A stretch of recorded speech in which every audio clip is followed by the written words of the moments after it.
Okay, let's move towards the second skill of mastering my stories. Let's look at the kinds of stories we tell when we're in risky and high-stakes situations, when we're facing crucial conversations.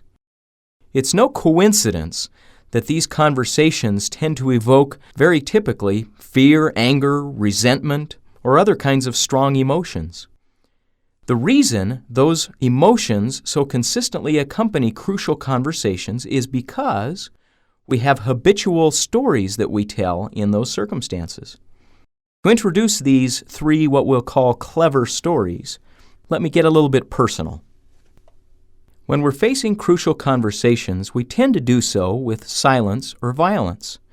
Now, we're good people, and good people realize that healthy, candid discussions are the best way to approach problems. And so, when we approach these crucial issues with silence or violence, we probably do so not feeling so great about our strategies. We've got to do something to make us feel good about using an unhealthy approach. Three clever stories come to our aid to help us feel good about doing bad. Now, I want to illustrate this point by sharing a sort of personal experience. You see, I'm an expert at creating downward spirals. If you can think of what water looks like when it's going down a drain, spiraling downward until it comes into the small hole at the bottom and disappears from view. That's a good description of a downward spiral. We take a relationship that could be productive, healthy, and happy, and through some unfortunate strategy in crucial conversations, we throw it down a drain. One experience that I had many years ago is a good illustration of how you create downward spirals. As I mentioned before, I traveled a lot. Frequently, I would come home on a Friday, park my car in the garage, walk down a hall, and oftentimes the children who were small at the time would be in bed. I'd see my wife sitting over on a couch, probably relaxing after a fairly hectic day of work and kids and so many other things. She'd be reading a book, and she would look up, our eyes would meet, and this silent exchange would take place where we'd say, "Would you like to create a downward spiral?" I don't know that we thought of that consciously, but it happened so consistently that something like that must have occurred, because almost an instant later the phone would ring. The phone on the wall would be sitting right next to my shoulder where I stood. I'd pick it up, and on the other end of the phone would be Peggy, our office manager. She'd say something to the effect of, "Joseph, I knew you were coming home about now, and I have a couple things I need to catch you on before tomorrow morning. Can I talk to you?" I'm turned around facing the wall, talking to Peggy on the phone, and literally I begin to feel a burning sensation in the middle of my back. I claw at it, scratch at it, try to get some relief, and then turn around to look for the source of it, and I see it across the room. It's Selah sitting there with this intense, laser-like gaze burning a hole in the middle of my back. I look over at her, kind of roll my eyes, look back at the wall, and continue the conversation. Shortly after that, I hear a book slam shut. I look over, and I mouth some really constructive statement like, "Grow up," after which Selah stands up, stalks across the room, and leaves. Pretty good, eh? See why I'm the expert. You see, what's beautiful about that downward spiral is the economy of it. There were no words exchanged. Kind of impressive. Well, not really. Let's ask a more serious question. How could I treat someone I love more than anyone in the world like that? It's not easy to do. There are certain things we have to do to help ourselves feel okay about silence and violence.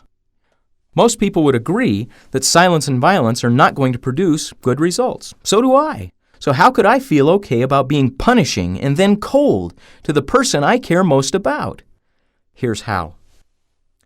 Let's map out the downward spiral. I'd like you to try to picture a spiral in your mind. The big, wide circles weaving around at the top, then tightening gradually as it moves to the bottom, and then down the drain. At the very top of the spiral, let's begin with me acting. I do something. In this case, what did I do? Well, we'll just arbitrarily say I start by answering the phone. What's the second step then on the spiral? Many people mistakenly say that the second step is that Selah, my wife, acts. No, that's 3 or 4 steps down the road. Remember the path to action. What has to happen before Selah is going to act? The first thing that needs to happen on her path to action is she has to see or hear it. She sees me answer the phone. If she'd been in another room and I answered the phone, it wouldn't have affected our evening at all. She was sitting on the couch and she saw and heard. The second step on the path to action, she told a story. And her story is what she uses to make sense of the facts, to assign meaning to them, attributions, judgments, and so on. Now, what story did she tell? It's as though she asked herself, what is the worst and most hurtful way I can take this? When we face crucial conversations, many times the judgments, attributions, and conclusions we draw, the stories we tell, sound like that's the question we asked. What is the worst and most hurtful way I can take this? By asking herself that question, she gets an answer, something to the effect of, he doesn't care about me. He thinks work is more important than I am. He's been there all week already, and now the first minute he gets back, what's the first thing he's doing? You see how selective perception starts. She's now taking all the data available that supports the story that says, he doesn't care about me. Now let's organize this on the downward spiral. Remember, it began with me acting. I answered the phone. She saw and heard that. Then she told a story. The story tells her this means he doesn't care about me. Now she has a feeling. She has an emotion. What emotion would come from a story like, he doesn't care about me? Well, if it's somebody whose feelings and sentiments you care about a lot, it can hurt. It can hurt a lot. With a feeling of hurt and resentment, how likely is she to go to dialogue? Not particularly in this case. She went to silence instead. In fact, she gave me the silent treatment, the burning sensation on my back. Now, what comes next? You've got it. It's time for my path to action. I acted, she saw, she told a story, she felt, she's acted, she's in silence, and she's fuming over there. Now it's my turn. I'm going to eventually act, but first I've got to go down an entire path to action. I have to see or hear. I felt some sort of coldness in the room. Some people may challenge whether facing the wall I'm capable of doing that, but I did. Then I turned around and I saw an expression on her face. I saw coldness. Well, now you hear my story kicking in. You can't see coldness. You can see tight muscles. You can see a straight expression. I called it coldness. That's the story I began to tell. And I asked myself, in order to tell my story, what is the worst and most hurtful way I can take this data, these facts that are coming at me right now? My answer to that question? Well, she doesn't appreciate me. She expects miracles from me. She expects me to ignore other priorities. She's judging me. She's putting me down. She's attacking me. There's my story. So how do I feel? What's the emotion that comes from that? Defensiveness, anger, upset? And how do I act? Well, definitely not dialogue. I definitely don't look for a productive solution. I start to get into pettiness. I roll my eyes and turn back away. Of course, I'm pretending like I'm talking to Peggy and paying attention to her when in fact all I'm thinking about is what's going on over my shoulder. Now here's where it gets spooky. If you're envisioning this downward spiral, you're seeing her seeing me, telling a story, feeling and acting. Then, me seeing her, telling my story, feeling and acting. Notice that I act in exactly the way I need to prove what? To prove that her story was true. I behave in precisely the way I'd need to if I wanted to give her additional evidence that I don't care about her. She, on the other hand, as we continue down this spiral, will continue to act in precisely the way I need her to prove that she thinks I'm a loser, a jerk, and a failure as a husband. Isn't that strange? Neither of us is getting what we want. What does she want? What's her purpose? She wants attention from me. Good heavens, what do I want? Well, I actually want to try to put a couple of things away so they're not distracting me while I do pay attention to her. I want attention from her. I want to spend a nice evening with her. Neither of us is getting what we want, and both of us are acting in precisely the way we need to guarantee that we won't. That's what silence and violence around crucial conversations tend to do. They tend to guarantee that we will not get the results that we so desperately want. When we're heading into a downward spiral, we are the best accomplices money can buy. Here's the dynamic that makes it so inevitable that we'll continue the spiral. Each of us tends to tell a story, treat it as a fact, act on it as though it were a fact, and then interpret everything that follows as evidence our story was true. There's the dynamic. Breaking out of the downward spiral means breaking this process.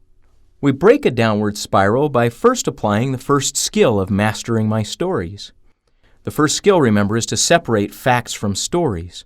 To separate that Selah is sitting over there giving me the expression that I see from the story that I'm telling about that expression, that it means that she doesn't like me, doesn't approve of me as a husband. When I separate the fact from the story, I can now begin to challenge the story. As I do, I begin to realize that my story is dead wrong. Does Selah care about me? Does she love me? Absolutely. In fact, she loves me so much, and she cares about me so much, that she's behaving in this way. In fact, the facts support a completely opposite story. We become more capable of separating fact and story and then breaking out of a downward spiral when we learn to watch for 3 clever stories that help us to feel good about doing bad, that help us to feel good about moving to silence and violence and destroying our own results. These 3 what we call clever stories are the second skill of mastering my story. The first clever story we call a victim story. We must tell a victim story to make ourselves feel good about doing bad things. A victim story says, in essence, it's not my fault. Remember John? My action toward him is to say nothing but resent him. What story am I telling myself? My story is, I'm an innocent victim of this tyrant who's coming in and abusing me. Remember Aislinn and Kara in the bathroom story earlier? The story they told themselves was that they were innocent sufferers, that this other selfish person was demanding the bathroom before them when they had a perfect right to expect it. There's the victim. It's not my fault. The 20 minutes it took us both to go to the bathroom is not my fault, it's her fault. We must tell a victim story to help us feel good about doing bad. The second kind of story to watch for is a villain story. To make my victim story more convincing and more compelling, I need a really colorful villain. And so I will take certain facts about the other individual and paint them in the deepest, most vivid shades I can possibly find, because the story I want from my villain is, it's all your fault. A real good illustration of this comes from the previous president of the New York Knicks. His name is David Checketts. He describes how early in his experience as the president of the Knicks, he developed kind of a mentoring relationship with David Stern, who was the commissioner of the NBA at the time. David Stern took him under his wing and talked to him, helped and supported him, and one of the pieces of advice he gave him was how to go about negotiating with agents. He said, one of the toughest agents you're going to ever come up against is David Falk. He represented some of the giants in basketball. David Stern's advice to David Checketts was really interesting.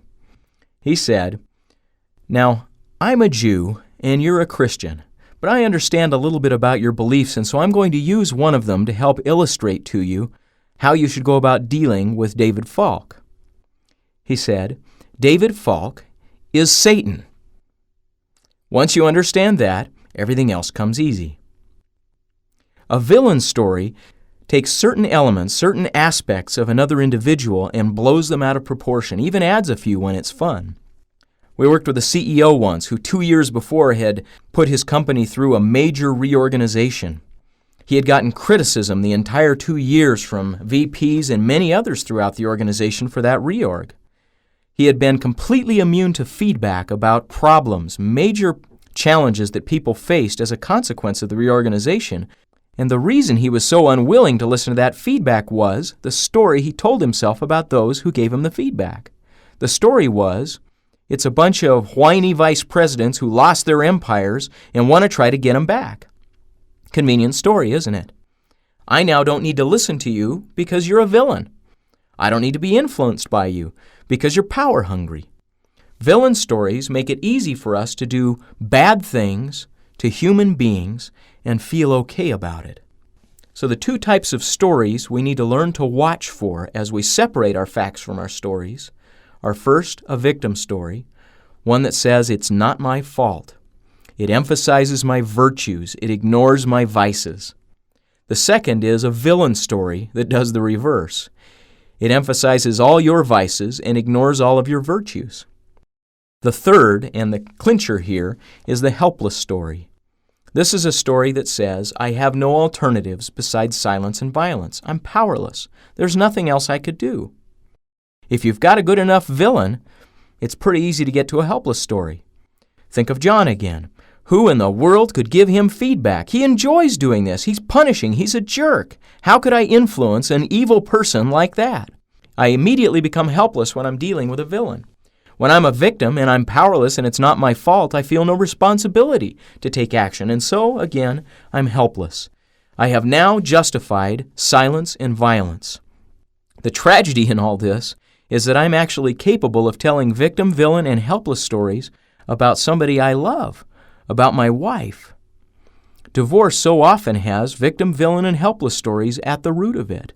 When we can't get to dialogue around crucial conversations, generally what we need to justify our unwillingness or inability to get to dialogue are victim, villain, and helpless stories about our spouse or other loved one.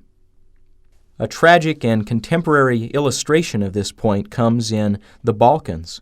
Many of us have witnessed the genocide and the warfare that has roots decades and even centuries back between Serbs and Kosovars, Muslims and Christians, between any way you can slice and dice the group. Well, a 1999 survey of Kosovar Albanians had interesting information that I think is a pretty good predictor of future behavior there. 91% of the Kosovar Albanians surveyed said that there had been too much damage done to ever reconcile. Does it sound helpless? 71% of those Kosovar Albanians blamed the Serbs for revenge attacks that the Kosovar Albanians were perpetrating on the Serbs. You understand that? I am blaming them for my violent acts towards them. Boy, now I've got a great victim and villain story going. Over half said that violence against Serbs is justified, and only 9% saw any responsibility for Albanians for the revenge attacks. Now, I don't mean by this to attack any particular group of people or to say that they're any different from any other human beings. We need stories like these, victim, villain, and helpless stories, to help us feel good about doing bad. And this is something that is uniquely human, not just uniquely Balkan.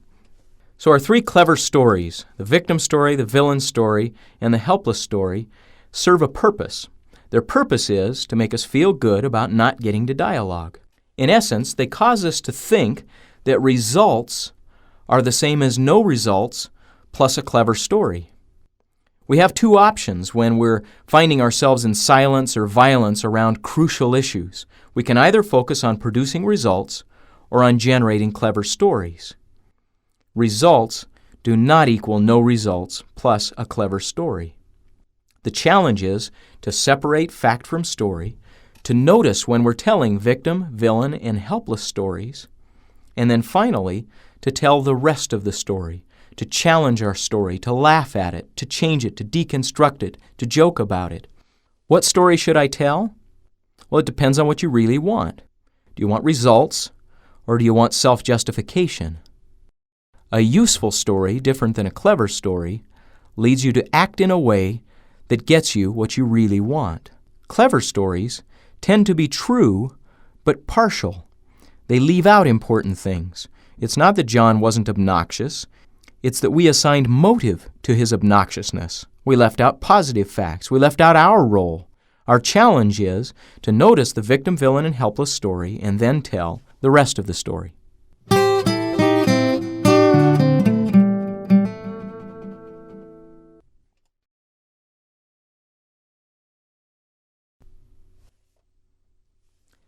Let's summarize quickly where we are. Strong emotions make crucial conversations particularly hard. If we aren't careful, they move us to silence or violence. The dialogue smart do three things to think out rather than act out these emotions. First, they separate fact from story. They walk back down their path to action and tease out the stories that created their emotions from the facts This puts them in a position to critique their story and influence their own emotions. Second, they watch for 3 clever stories that devastate dialogue and justify us in moving to silence or violence. Remember their names? Victim, villain, and helpless stories. And third, they tell the rest of the story. When the dialogue smarts see signs of self-justifying stories, they work on telling a new story that gets them to emotions that support dialogue. A point of caution before we dive into this point, though. Our goal, again, is not Pollyanna.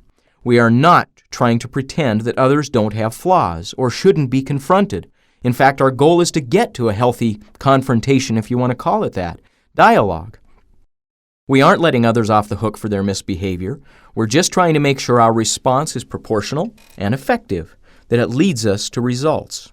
In John's case, we don't want our boss to raise his voice. We don't want him to accuse us and point a finger in our face again. And if possible, we don't want to make an enemy of him. We want to avoid a sucker's choice here. So how do we tell the rest of the story? First of all, by adding to our story something it conspicuously left out: our role.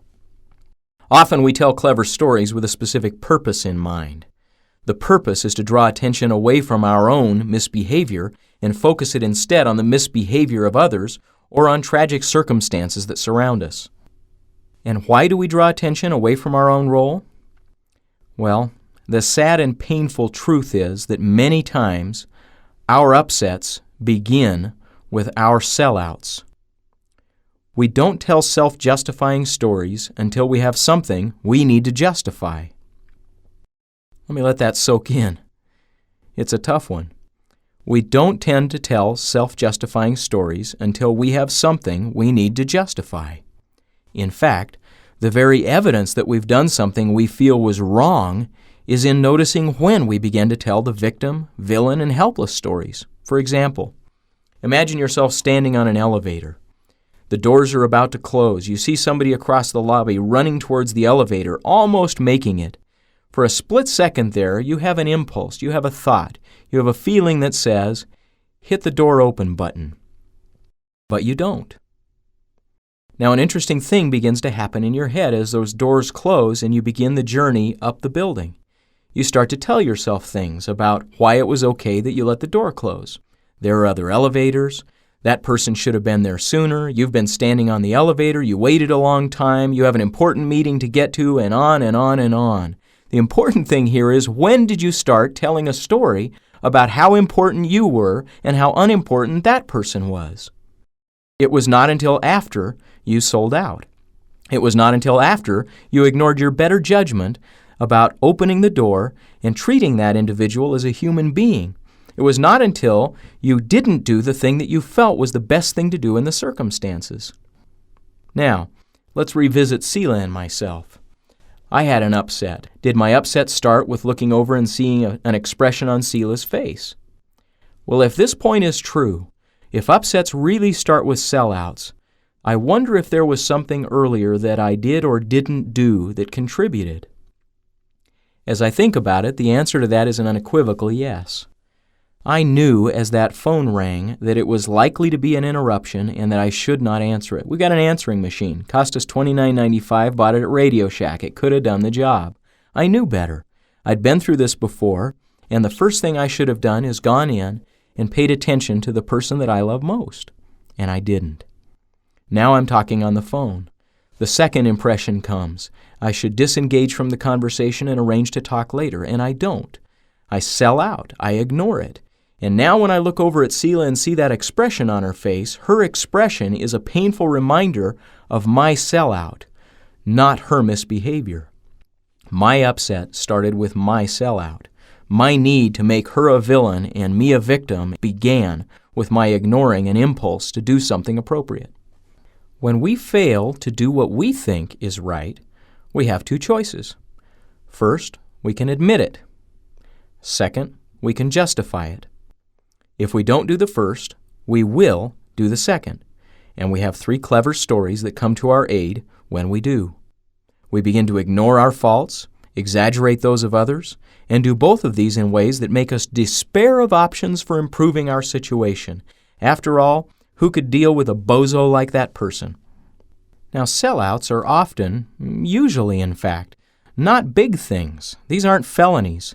They're like answering the phone when I think I shouldn't.